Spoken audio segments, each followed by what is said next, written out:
የተለያዩ የአውሮፓ ሊጎች ትላንትና ጨዋታዎች ተደርገውባቸዋል። ያልተጠበቁ ውጤቶች የተመዘገቡባቸው ጨዋታዎች ነበሩ።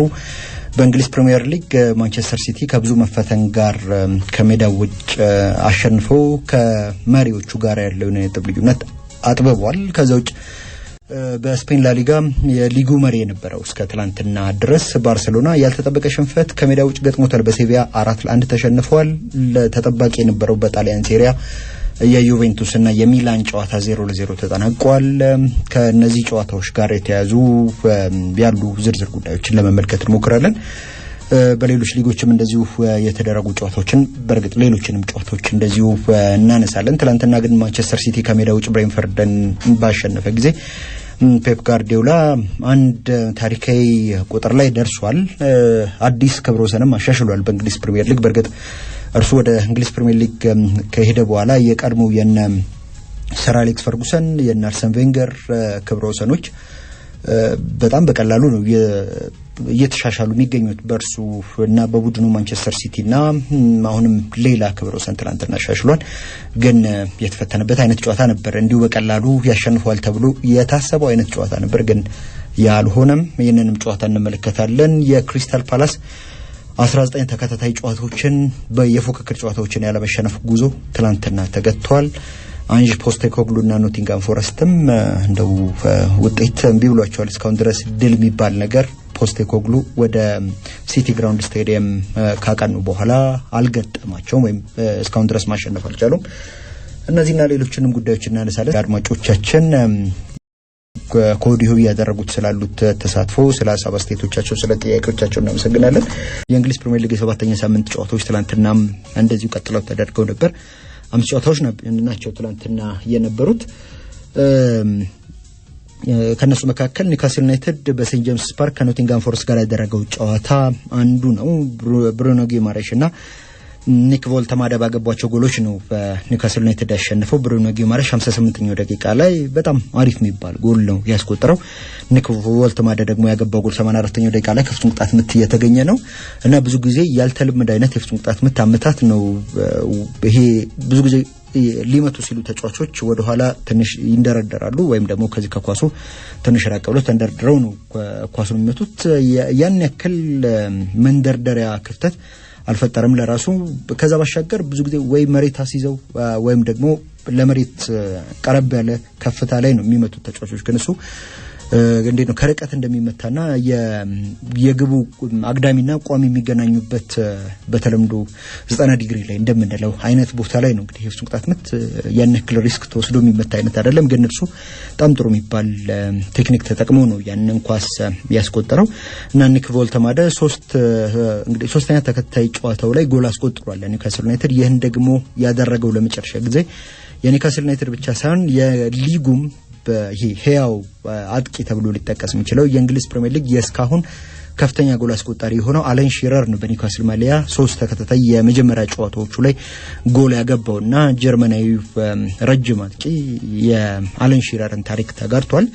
ኖቲንጋም ፎረስት አምና የነበረው ኖቲንጋም ፎረስትን ስናስታውስና ዘንድሮ ያለውን ደግሞ ኖቲንጋም ፎረስት እንመለከት አተርፍባይ አጉዳይ የሚመስል አይነት ቡድን ነው። ቡድኑ አምና ሳይጠበቅ ነበር እንዲያውም የአውሮፓ ቻምፒየንስ ሊግ ተሳትፎን ለማግኘት የተቃረበ ቡድን ነበር እስከ መጨረሻዎቹ ሳምንታት ድረስ። ነገር ግን በኋላ ላይ ባጋጠመው የውጤት መንሸራተት ምክንያት ወደ ዩሮፓ ሊግ ከዛ በኋላ በዚህ በድርብ ባለቤትነት ምክንያት ወይም በአንድ ባለቤት ስር የሚተዳደሩ ሁለት ክለቦች በተመሳሳይ ውድድር ላይ ይሳተፉም የሚለውን የአውሮፓ እግር ኳስ ማህበራት ህብረት ህግን ተከትሎ ነበር ወደ ኮንፈረንስ ሊግ የወረደው ቡድኑና በዛ ምክንያት ኖቲንግሃም በተወሰነ መልኩ በዚህኛው ውድድር ዘመን የተሻለ የሚባል ቡድን ይሆናል ተብሎ ነበር ሲጠበቅ የነበረው። ግን አዲሱ የክለቡ የእግር ኳስ ጉዳዮች ኃላፊ የቀድሞ የአርሰናል ስፖርቲንግ ዳይሬክተር ኤዱ ጋስፓርና የቀድሞ የቡድኑ አሰልጣኝ ኑኖ ኤስፕሪቶ ሳንቶ መካከል በጨዋታ አቀራረብ፣ በተጫዋቾች ዝውውር እንደዚሁም በሌሎች አስተዳደራዊና ቴክኒካዊ ጉዳዮች ላይ ያላቸው ልዩነት እየሰፋ መጥቶ ኢቫኖሎስ ማሪናኪስም እንግዲህ ከኑኖ ይልቅ ኤዱን መስማት መርጠው እሳቸውን አሰናብቷቸዋል። በእሳቸው ምትክ ያመጧቸው ፍጹም በጨዋታ አቀራረብና ኑኖ ኤስፕሪቶ ሳንቶ ከሚጠቀሟቸው ተጫዋቾች ፕሮፋይል የተቃረነ የተጫዋቾች አጠቃቀም ያላቸው አንጅ ፖስቴኮግሉን ነበር ያመጡት። ግን ፖስቴኮግሉን ካመጡ በኋላ 7 ጨዋታዎችን አድርገዋል። በአንዱም ማሸነፍ አልቻሉም። 5ቱን ተሸንፈዋል። 2ቱን ደግሞ ባቻ ውጤት ነው የወጡት። አቻም ደግሞ የተለያዩባቸው ጨዋታዎች ከቤቲስ እና ከበርንሊ ጋር ነው አቻ የተለያዩት። በርንሊ ደግሞ በዘንድሮ በሊጉ ላይ ከተመለከትናቸው ደካማ ከሚባሉ ቡድኖች መካከል አንዱ ነውና ትላንትና መሸነፉን ተከትሎ ከ7 ጨዋታዎች 5 ነጥብና 7 የጎል ዕዳ ይዞ 17ኛ ደረጃ ላይ ነው የተቀመጠው። ከጨዋታው መጠናቀቅ በኋላ አንጅ ፖስቴኮግሉ አሁን ከክለቡ ባለቤትና አስተዳዳሪዎች ጋር መነጋገር ያለብኝ ይመስለኛል።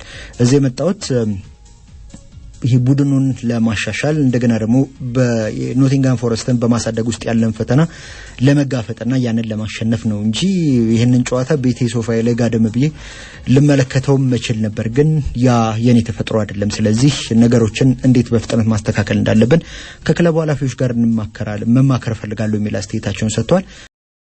ግን ደግሞ በተከታታይ ጨዋታዎች ነጥብ እየጣሉ መሆኑን ተከትሎ ደጋፊዎች በተለይ ደግሞ ከሜዳቸው ውጭ በሚጫወቱበት ጊዜ የተጋጣሚ ቡድን ደጋፊዎች ነገ ጠዋት ተሰናበታለው ውጤት እያመጣ ስላልሆነ የሚል አይነት የማብሸቂያ አይነት ዝማሬ ሲዘምሩባቸውም ተሰምቷል።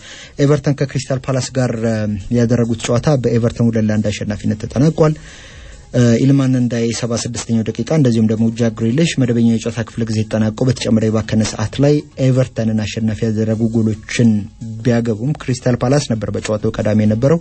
ዳንኤል ሙኞስ 37ኛው ደቂቃ ላይ ያገባው ጎል የኦሊቨር ግላስነር ቡድን ክሪስታል ፓላስን ቀዳሚ አድርጎ ነበር። ግን ያው ጨዋታው በተለይ ደግሞ ወደ ኤቨርተን ካመራ በኋላ አዲስ የተወለደ የሚመስለው በተለይ ደግሞ በአስቶን ቪላ ቤት እያለ እናውቀው የነበረውን ከኳስ ጋር እጅግ በጣም ምቾት የሚሰማውን ለገለልተኛ ተመልካችም አጠቃላይ ለዚህ ለእግር ኳስ ተመልካችም ላይን ደስ የሚለው ጃክ ግሪሊሽን በኤቨርተን ቤት በድጋሚ ያየነው ነው የምንገኘው። ትናንትናም ጥሩ እንቅስቃሴ ያደርጓል። ከዛ ባሻገር ለኤቨርተን የመጀመሪያ ጎሉንም ነው ያገባው እና ጨዋታው በዚህ ውጤት መጠናቀቁን ተከትሎ አስደናቂው የክሪስታል ፓላስ 19 ጨዋታዎችን የቆየ ያለ መሸነፍ ጉዞ ትላንትና እንግዲህ 20ኛው ጨዋታ ላይ ተቋጭቷል።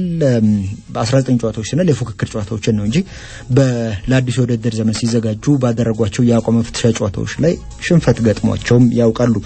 ያለፈው ውድድር ዘመን 29ኛው ሳምንት ላይ ነበር ለመጨረሻ ጊዜ ክሪስታል ፓላስ የተሸነፈው በኒውካስል ዩናይትድ 5-0 በሰፊ ጎል ልዩነት ከተሸነፈ በኋላ ግላስነር ቡድናቸውን አስተካክሏል። በእርግጥ እንደ ኤቤሬቺዜ አይነት ተጫዋችን በክረምቱ የዝውውር መስኮት አጥተዋል።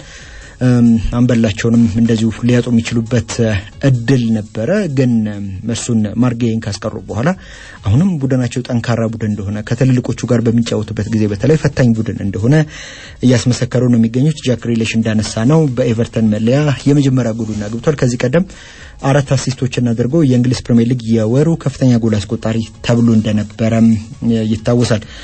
ከዛ ውጭ እንደዚሁ አስቶን ቪላ እና በርንሊ ያደረጉት ጨዋታ በአስቶን ቪላ በተመሳሳይ 2-1 አሸናፊነት ተጠናቋል። ዶኒኤል ማለንድ ሁለቱንም ጎሎች ሲያገባ ሌዝሊ ኡጎቹኩ የበርሊን ብቸኛ ጎል አግብቷል። ጅምሩ ከመደነቃቀፍ ጋር የነበረው የኡናይ ኤሜሪ ቡድን በአስቶን ቪላ በሁሉም ውድድሮች 4ኛ ተከታይ ድሉን አስመዝግቧል። ወልቭስና ብራይተን ደግሞ ጨዋታቸው 1-1 ተጠናቋል። ባርት ቨርብሩገን የብራይተኑ በረኛ ራሱ ላይ ባገባው ጎል ወልቭስ 21ኛው ደቂቃ ላይ ቀዳሚ ሆኖ ነበር። ግን ቫን ሄከ ብራይተን 86ኛው ደቂቃ ላይ አድርጓል። ትላንትና ከተደረጉት ጨዋታዎች መካከል እንደው ከፍ ያለ ትኩረት ሊያገኝ ይችላል የነበረው ብሬንፎርድ ከማንቸስተር ሲቲ ጋር ያደረጉት ጨዋታ ነው። በማንቸስተር ሲቲ 1-0 አሸናፊነት ሲጠናቀቅ አርሊንግ ብራውት ሃላንድ 9ኛው ደቂቃ ላይ ያገባው ጎል ነው የፔፕ ጋርዲዮላ ቡድንን አሸናፊ ያደረገው። ይህ ጨዋታ ለሲቲ በተለይ ከሁለቱ ክለቦች ፕሮፋይል አንፃር ከተመለከት ነው እንደገና ደግሞ ካላቸው የተጫዋቾች ስብስብና ጥራት አንፃር የምንመለከተው ከሆነ ሲቲ በጣም በቀላሉ ያሸንፈዋል ተብሎ የሚጠበቅ አይነት ጨዋታ ነበር። ግን በእርግጥ በማጥቃቱ ረገድ ብሬንፎርድ ያነከል ፈታኝ ሆኖ ባይቀርብም ማንቸስተር ሲቲ ግን በቂ ጎል ዕድሎች እንዳይፈጠር እንደገና ደግሞ ተጨማሪ ጎሎችንም እንዳያስቆጥር አድርጎ ነው የወጣው። በእርግጥ በሲቲም በኩል የባከኑ ኳሶች ነበሩ። ግን ያው ሲቲ የተፈተነበት አይነት ጨዋታ ነበር። በዛ ላይ ደግሞ ምናልባትም የቡድኑ ሚዛን ጠባቂ ተጫዋችን በድጋሚ ጉዳት ያጣበት አይነት ጨዋታ ሆኗል። እንደሚጠበቀው የመጀመሪያው አጋማሽ ሲጀመር ሲቲ ብልጫ የወሰደበት ጨዋታ ነበር። ጎሎችን ለማግኘት በቶሎ ወደ ብሬንፎርድ የጎል ክልል ለመድረስ ይሞክሩ ነበር የሲቲ ተጫዋቾች። እና ያ ሙከራቸው በቶሎ ነው ደግሞ ውጤት ያመጣላቸው። 9ኛው ደቂቃ ላይ ዮሽኮ ግቫርዲዮል ከራሱ ሜዳ ክፍል በረጅሙ የጣለለትን ኳስ አርሊንግ ብራውት ሃላንድ ሴፕ ቫንደንበርግን ያለፈበት መንገድ እንዴት የላቀ አጥቂ እንደሆነ የሚያሳይ ነው። የሰውነት ጥንካሬውን ብቻ ሳይሆን ቅልጥፍናውንም ጭምር ይተቀምበት ኳስንም ደግሞ ከዚህ ከኳስ ጋር ያለውም ደግሞ ተግባቦት ከጊዜ ወደ ጊዜ እያደገ እንደመጣ ያሳየበት ነው።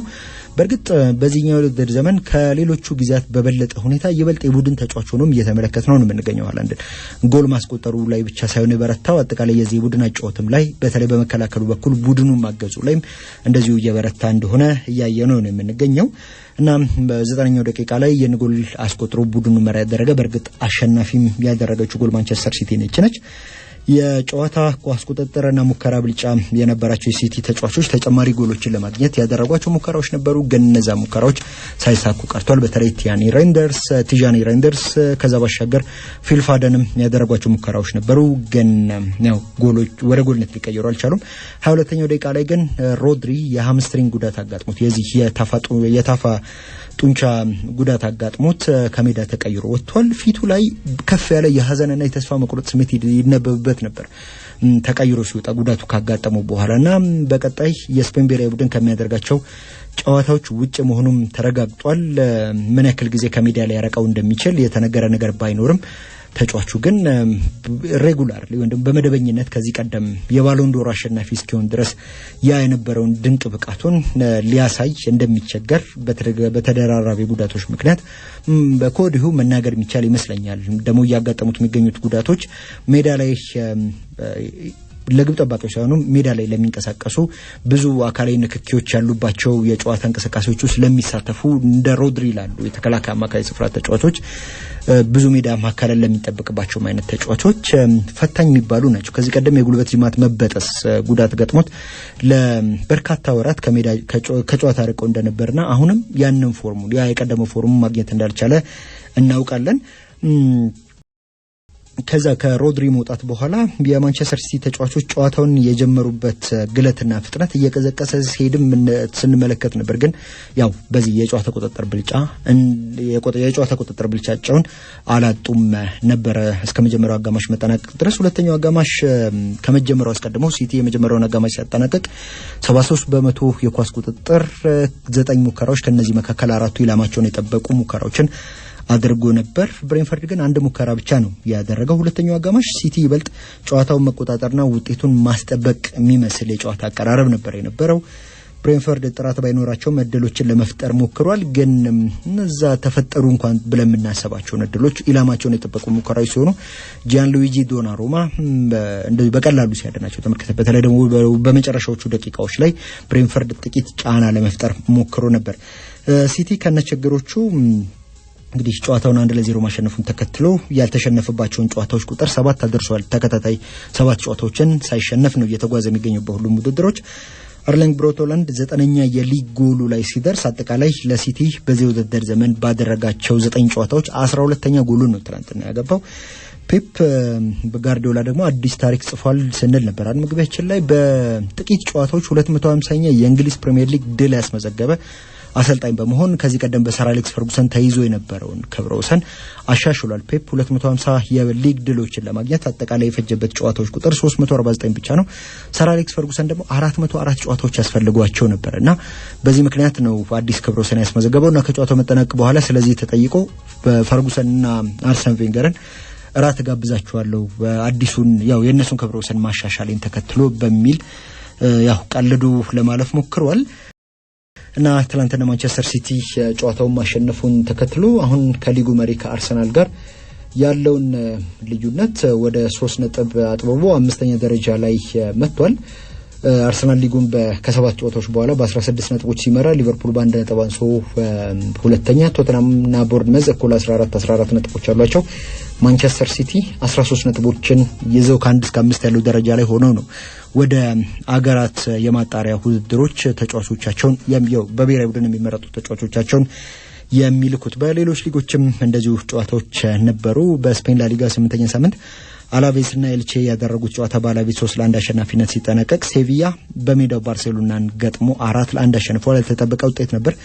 አሌክሲስ ሳንቼዝ 13ኛው ደቂቃ ላይ ከፍጹም ቅጣት ምት የቀድሞ ቡድኑ ላይ ጎል አግብቷል። ከዚህ ቀደም ለባርሴሎና ተጫውቶ እንደነበር እናስታውሳለን። በተለይ ደግሞ ከኡዲኒዜ ወደ ባርሴሎና ከተዘዋወረ በኋላ እምብዛም የመሰለፍ ደቂቃዎች እንኳን ባያገኝ በሚሰለፍባቸው ደቂቃዎች ላይ መታተሩንና ጥሩ ጎል አስቆጣሪ መሆኑን ሲያስመሰክር ነበር። ምናልባት የእግር ኳስ ዘመኑ ምርጡን ጊዜያቱን ግን ያሳለፈው በአርሰናል ማሊያ እንደሆነ የሚታወስ ነው።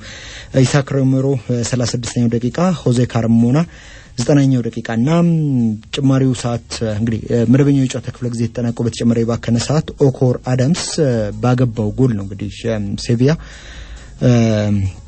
ይህንን ጨዋታ 4-1 ያሸነፈው። ማርከስ ራሽፎርድ የመጀመሪያው አጋማሽ ተጠናቆ በተጨማሪ ባከነ ሰዓት የባርሴሎናን ብቸኛ ጎል ያገባ ተጫዋች ነው። ሮበርት ሌቫንዶቭስኪ ጨዋታው 2-1 በነበረበት ጊዜ 2-2 አድርጎ የጨዋታውን የዚህ የኃይል ሚዛን ወደ ባርሴሎና ሊያደርግ የሚችልበት እድል ነበር፣ ግን የፍጹም ቅጣት ምት አግኝቶ ሳይጠቀምበት ቀርቷል። ጭራሽ ወደ ውጭ ነው የመታው ኳሱን። እንግዲህ ሪስክ ያለው የባርሴሎና ጨዋታ መንገድ በተለይ ደግሞ ተከላካዮቹን ወደ መሃል ሜዳ አስጠግቶ በሃይላይን የሚጫወተው ባርሴሎና የዚህ የሃይላይኑን መሪ ኢኒጎ ማርቲኔዝን በድንገት ማጣቱን ተከትሎ ወደ አልናስር ተጫዋች መጓዙን ተከትሎ ያንን ሃይላይን በአግባቡ የሚቆጣጠርላትና የተጋጣሚ ቡድንን ሩጫዎች የሚያነብለት ተጫዋች ማጣቱን ተከትሎ በተደጋጋሚ ይጠቃል። በተለይ ደግሞ በዘገዩ ሩጫዎች ቡድኖች ባርሴሎናን ሲያጠቁ እየተመለከተን ነው የምንገኘው። አምና ካልተሳሳቱ ከሬድ ስታር ቤልግሬድ ጋር ባደረገው ጨዋታ ላይ ነው ለመጀመሪያ ጊዜ ተጋጣሚ ቡድን የባርሴሎናን ሃይላይን እንዴት በዘገዩ ሩጫዎች ማጥቃት እንደሚችል እንደዚሁ ስንመለከት የነበረው። ትናንትና ከተቆጠሩ ጎሎች መካከል የበዙቱ በተመሳሳይ መንገድ በመልሶ ማጥቃት የተገኙ አይነት ኳሶች ናቸው። የማቲያስ አልሜዳ ቡድን ሴቪያ የውድድር ዓመቱን የመጀመሪያ የሊግ ድሉን ነው ትናንትና ያስመዘገበው። ሌሎችም ጨዋታዎች ነበሩ በላሊጋው። ኤስፓኞል በሪያል ቤቲስ በሜዳው ለላን ተሸንፈዋል። ሪያል ሶሲዳድ እና ራዮ ቫይካኖ ያደረጉት ጨዋታ በቫይካኖ 1-0 አሸናፊነት ሲጠናቀቅ አትሌቲኮ ማድሪድ ከሜዳ ውጭ ከሴልታ ቪጎ ጋር ጨዋታውን 1-1 አጠናቋል። ክሌሞን ሎንግሌ በዚህ ጨዋታ ላይ በሁለተኛ ቢጫ ከሜዳ ወጥቷልና ዲዬጎ ሲሞኔ ምንም ደስተኛ አይመስልም ነበር። ባለፈው ሳምንት በማድሪድ ደርቢ ሪያል ማድሪድን 5-2 ካሸነፈ በኋላ በእርግጥ ከዛ በኋላ ባደረጋቸውም ጨዋታዎች ጥሩ የሚባል የውጤት መነቃቃት ላይ ያለ ይመስል ነበር። በጣሊያን ሴሪያ እንደዚሁ ፊዮረንቲና ከሮማ ጋር ትናንትና ከተደረጉት ጨዋታዎች መካከል ተጠባቂ ከነበሩት መካከል ይህ ጨዋታ አንዱ ነው። ፊዮረንቲና በሜዳው በሮማ 2-1 ተሸንፏል። ማቲያስ ሱሌና ብሪያን ክሪስታንቴ የሮማን ጎሎች አግብቷል። ሞይሳ ኬን የፊዮረንቲናን ጎል አግብቷል። ናፖሊ በጄኖዋ ሲመራ ቆይቶ በሜዳው 2-1 አሸንፏል። ፍራንክ አንድሬ ዛምባጊሳና ራስሙስ ሆይሉንድ ናቸው የናፖሊን ጎሎች ያስቆጠሩት። ጄፍ ኤካቶር የጄኖዋን ቀዳሚ ያደረገ ጎል አግብቶ ነበር። ዩቬንቱስና ኤሲ ሚላን ያደረጉት የሁለቱ አሰልጣኞች ማለትም የኢጎር ቱዶርና የማሲሚሊያኖ አሌግሪ የታክቲክ ጦርነት 0-0 ተጠናቋል። በተለይ በሚላን በኩል የማይታመኑ ኳሶች ሲሳቱ እንደነበር በጨዋታው ላይ ተመልክተናል። ግን ጥሩ ፉክክር የታየበት 0-0 በማይመስል ወይም የ0-0 ጨዋታ ማይመስል ጨዋታ ነበር በሁለቱም ቡድኖች በኩል የነበረው። የኤሲ ሚላኖ አሰልጣኝ ማሲሚሊያኖ አሌግሪ ከዚህ ቀደም ዩቬንቱስን እያሰለጠኑ ስኬታማ ሆኖ ነበር። በተለይ ደግሞ በአገር ውስጥ ውድድሮችና ትላንትና ወደ ቀደመ ክለባቸው ሜዳ ሲመለሱ የዩቬ ደጋፊዎች ምስላቸውን በትልቁ አሰርተው አመስግነዋቸዋልና ውለታቸውን አስታውሰዋል። እንደዚሁ በሌሎች ሊጎችም በተለይ ጨዋታዎች ነበሩ። በጀርመን ቡንደስሊጋ ሽቱትጋርት ሃይደንሃምን 1-0፣ ሃምበርግ ማይንዝን 4-0 ሲያሸንፉ ቦሩሲያ ሞንቸንግላድባና ፍራይቡርግ ያደረጉት ጨዋታ 0-0 ተጠናቋል። በፈረንሳይ ሊል ከፓሪስ ሳን ዠርማን ጋር ያደረጉት ጨዋታ 1-1 ተጠናቋል። አስቀድሞ ኑኖ ሜንዴስ 66ኛው ደቂቃ ላይ ባገባው ጎል ፒኤስጂ ቀዳሚ ሆኖ ነበር። ግን በፒኤስጂ ዋናው ቡድን እምብዛም የመጫወቻ ደቂቃዎች ያልነበረውና የወንድሙን መውጣት ተከትሎ እርሱም ከክለቡ የለቀቀው የኪሊያን ኢምባፔ ታናሽ ወንድም ኤታን ኢምባፔ 85ኛው ደቂቃ ላይ ሊልን አቻ አድርጓል። ይህንን ጨዋታ ያስጀመረው ሌኒ ዮሮ ነው፣ የቀድሞ የሊል ተጫዋችና የአሁኑ የማንቸስተር ዩናይትድ ወጣቱ ተከላካይ ማለት ነውና ትላንትና ኤታን ኢምባፔ ያቻነቱ ጎል ካገባ በኋላ ልክ የወንድሙን አይነት የደስታ አገላለጽ ወንድሙ ጎል ካስቆጠረ በኋላ ደስታው በሚገልጽበት መንገድ ነው እርሱም ደስታውን የገለጸው። ሞናኮ ከባርሴሎና ተገፍቶ በወጣው በአንሱ ፋቲ በደንብ እየተጠቀመ ይገኛል። ትላንትናም 2 ጎሎችን አስቆጥሯል። አጠቃላይ በሞናኮ መለያ ባለፉት 3 ጨዋታዎች 6 ጎሎችን አግብቷል። በአማካይ በእያንዳንዱ ጨዋታ 2 ጎሎችን ማለት ነው። ትናንትናም 2 የፍጹም ቅጣት ምት ጎሎችን ያስቆጠረው ሊዮን በሜዳው በቱሉዝ 2-1 ተሸንፏል። ማርቲን ኦዴጋርድ በጉልበት ጉዳት ምክንያት ኖርዌይ ብሔራዊ ቡድን ውጭ መሆኑን የክለቡ አርሰናል ሆነ የኖርዌይ ብሔራዊ ቡድን አሳውቋል። ኖርዌይ እጅግ በጣም ወሳኝ የሚባል የዓለም ዋንጫ ማጣሪያ ጨዋታ አለባትና ይህንን ጨዋታም ታሸንፍ ከሆነ ካልተሳሳትኩ ከ1998 በኋላ ለመጀመሪያ ጊዜ በዓለም ዋንጫው እንመለከታታለን። ግን የብሔራዊ ቡድኑን አምበል በጉዳት ምክንያት በዛ ወሳኝ ጨዋታ ላይ የማታገኘው ነው የሚሆነው አለ።